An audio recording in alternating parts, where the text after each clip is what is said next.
So what I will be working on is partnering with Barry and Jeff and the leadership team to drive the World Market strategic initiatives process to advance our brand and to ensure our future in the specialty retail space. And as Barry talked about, it's not easy out there, and it's not getting any easier. Collaborate with our parent company to ensure we have adequate human resources and financial capital to support the growth and make sure that World Market can deliver all the potential that it has. Manage the day-to-day corporate operations and decisions and the ongoing integration activities. Integration will be with us for many years to come, and it's a two-way street, as we'll talk about later on. Direct supervision for home merchandising, visual marketing, inventory management and sourcing, and human resources. And because I can't help it, I'm still the finance whisperer. We still have to close our books, prepare our budgets. We don't get a hall pass for that. We need to open profitable stores, as Barry talked about, and we need to exceed our financial goals, as we've done for 3 years in a row, and this is going to make number 4. So that's where I'll be spending a lot of my time. So now just briefly, a state of our union with Union. So accounting. We completed the Lawson conversion at the end of April. We had a false start the first time when I came to talk to you, but we managed to get it across the finish line. But what that means now is that a lot of your internal reporting, your store P&Ls and other reports look different than they did in the past, and that's a combination of changes to our accounting policies as well as financial statement presentation. And so one of the things that we're looking at, and you're going to have a session later on in the week with Charlie and Farhan, is to talk about a revised store P&L that really just points you to the areas that you need to focus on: sales, shrink, store labor, and those expenses that you really control within your 4 walls that will make a difference if you manage them effectively to your bottom line, and will alert you to the fact that there's something going wrong in your box if the numbers look kind of funky compared to how we've planned them. And then also, in the third quarter of fiscal 13, our results will now be included in Bed Bath & Beyond's comp results when they put out their press release and their earnings announcements every quarter. As many retailers do, our e-commerce business will be included in our comp calculation, as it has been for with Bed Bath since they've been reporting. For us, this is roughly, depending on the time of year, an additional 1 to 1.5 points on top of the store comp in terms of the overall results for the company. We've completed our migration to First Data for debit, credit, and private label credit card processing at the end of July.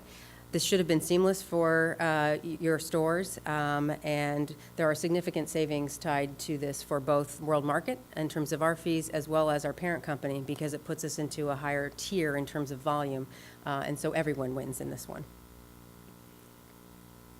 Real estate. Barry talked a little bit about the strong backbone that we now get to leverage with the Union office.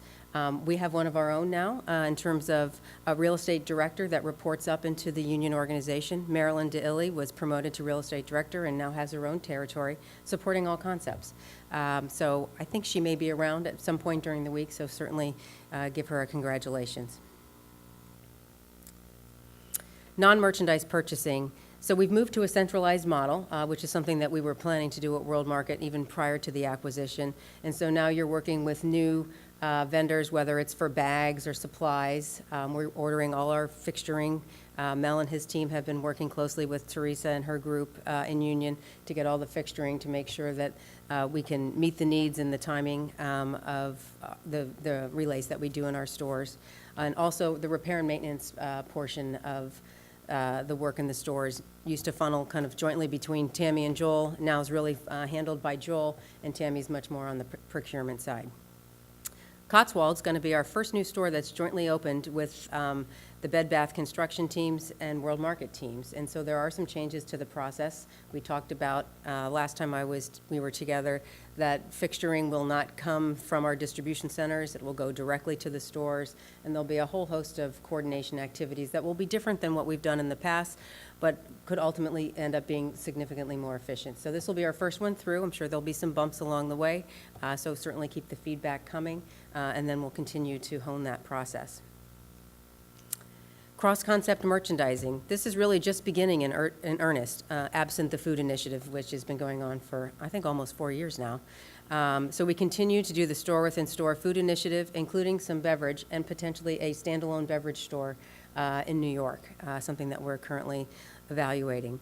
We're also looking at developing a test to for select World Market home merchandise in certain stores, Bed Bath stores and Harmon stores. And so Marilyn and team are continuing to work with the merchants at Bed Bath to figure out how we can make that come to fruition. And then on the product development side, this is where I think there'll be leverage going both ways in terms of Bed Bath being able to leverage our product development capabilities. We are our own brand, and so we spend a lot of time and activity and energy around product development, and I think that there are some things going on around Create a Gift, Paper Shop, et cetera. And national contracts, another thing that our item that will be affecting your stores is we'll be moving to the shared provider for our fire alarm monitoring system, and we're also in the process of doing all our helo lighting retrofits. Okay, so now I thought we'd move on to a brief financial update. So we'll talk a little bit about our 2013 overarching strategic initiatives, and just to remind everyone, continue to elevate and differentiate the World Market brand from other specialty retail competition. So we continue to invest in department relays and fixturing. We're all familiar with the tabletop quadrant moves, the bath relay, the new Create a Gift and Paper Shops lighting. We're just beginning to roll out new fixturing, wire weld fixturing for food and wine, which is similar to what we've been doing in I still want to call it pilot stores. That's not right. In our store within store with Bed Bath. And so we'll see the results on that as we get that rolled out this year. But really what this is kind of baby steps towards evolving this to the store of the future. And I know we won't get there fast enough for Marilyn, but we are moving forward into the business. And we've spent almost $7 million since we've gotten out of our line of credit in this area to be able to advance the brand.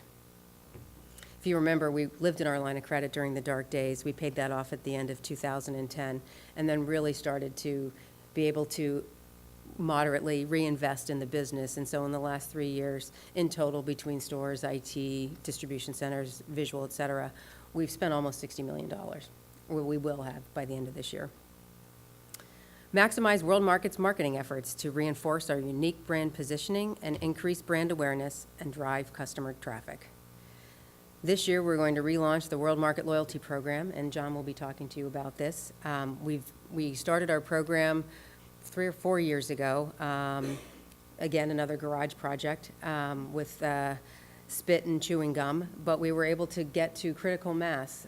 We now have over 8 million mailable customers that we can talk to in terms of customer-centric marketing. Our program initially was acquisition-oriented. Now we're moving into retention-based marketing so that we can retain the most loyal customers and drive the behavior that we want. And they're, kind of a cheap date. We haven't had to put too much money into this, so really doing a good job.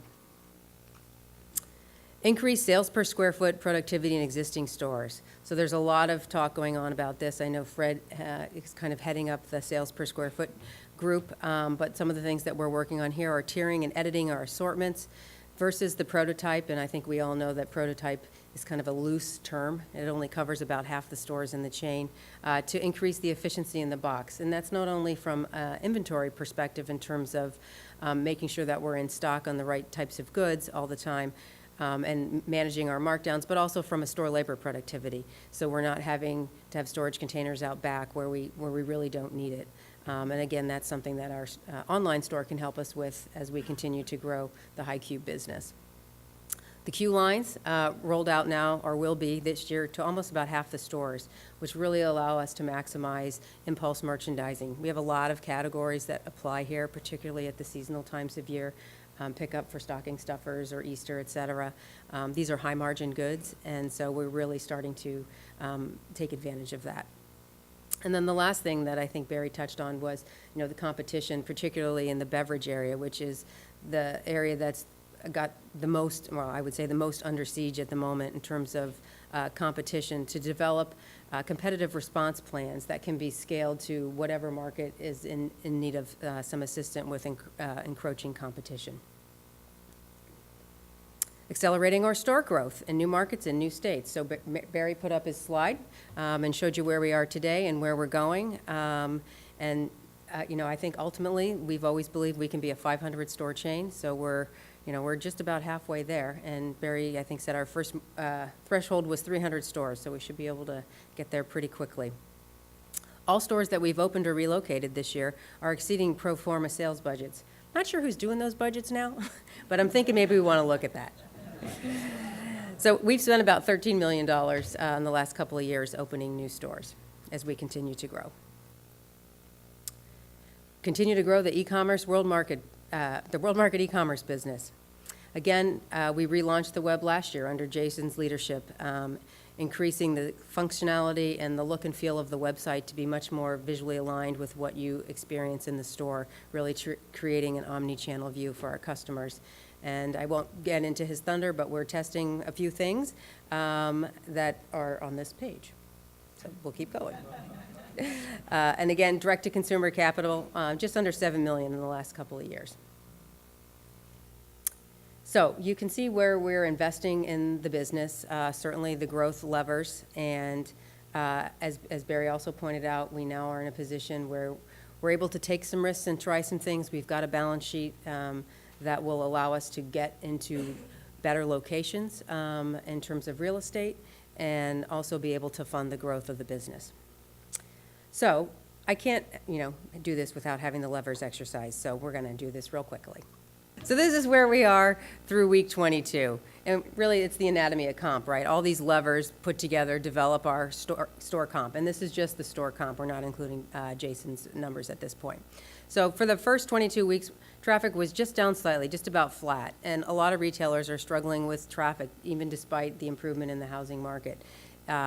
It's just, people are not quite there yet. And what we see further down on the page in terms of the average unit retail, we're seeing compression on the ticket or on the average unit retail because of the higher redemption in the coupons. So for that period last year, we did a 2.8 comp, and we brought the full year in at a 4.7% comp. So what if we do the store levers at last year, and we bring traffic to flat?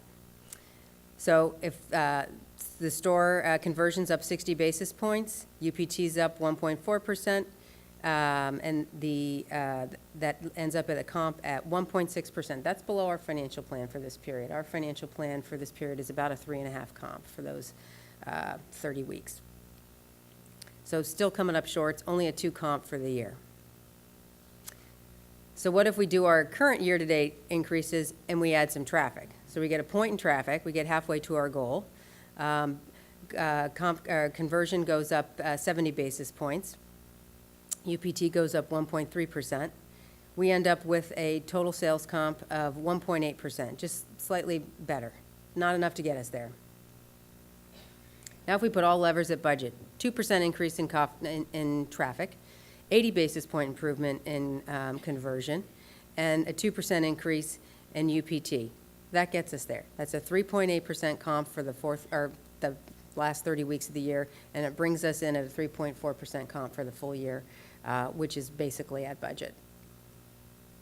And then I can't help myself, so what if everything was at last year, and we got a little lift in the average unit retail? So some of the things that you'll be hearing about from the merchants later on talk about the timing of when we're bringing in outdoor for certain hot weather, warm weather stores, et cetera.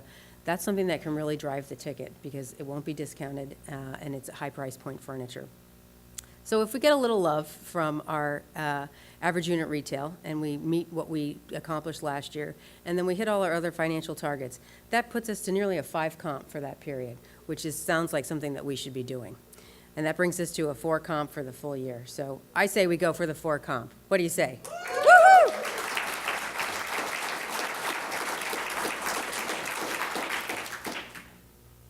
Okay, so in closing, I just wanted to tell this group and to the leadership team that I'm both honored and humbled to be the president of World Market, and I'm very eager to contribute in my expanded role. We're off to a really good start for the first half of the year, and we have a very strong second half planned that you will be seeing in the upcoming presentations for merchandise and marketing. And yes, Jason, that includes e-commerce too. It always does. And I would just like to end with something that our fearless CEO, Barry Feld, always says, and that is, good luck to us. So thank you very much.